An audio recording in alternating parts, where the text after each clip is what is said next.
Viewer discretion advised.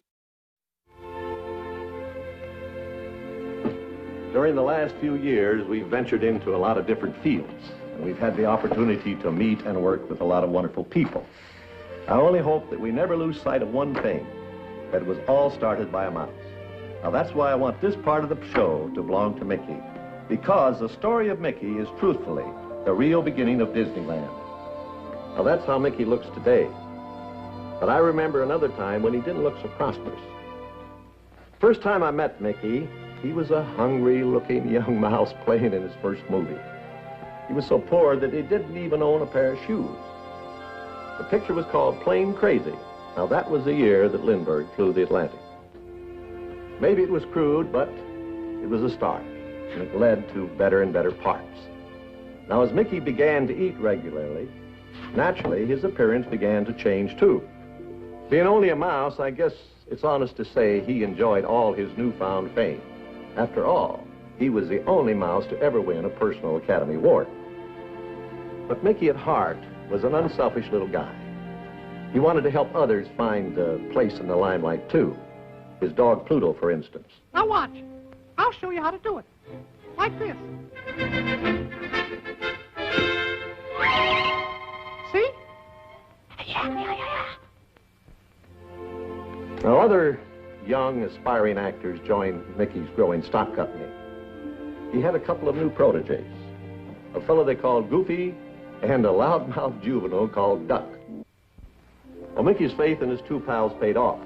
Donald Duck and Goofy graduated from supporting roles to stardom.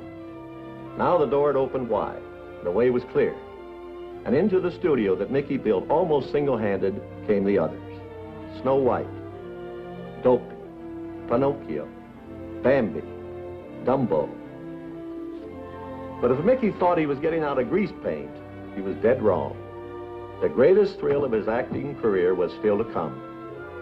It happened on the night of November 13th, 1940, at the Broadway Theater in New York City. The same theater where he made his first appearance as a ragged, shoeless mouse almost 10 years before.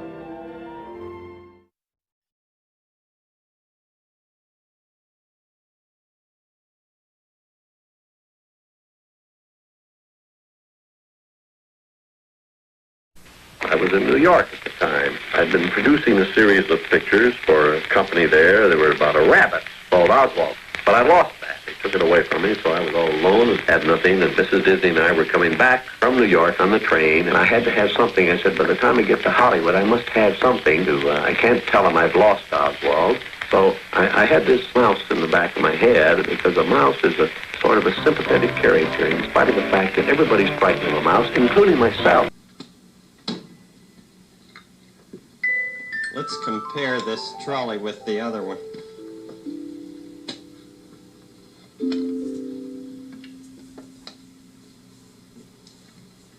Look at the model. Model of the trolley.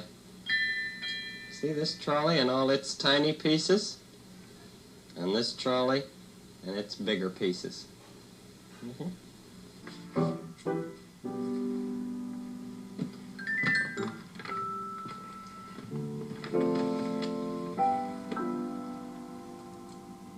Now, which is little and which is big? Little and big. I like them both. And you can make up stories with any size toy, can't you?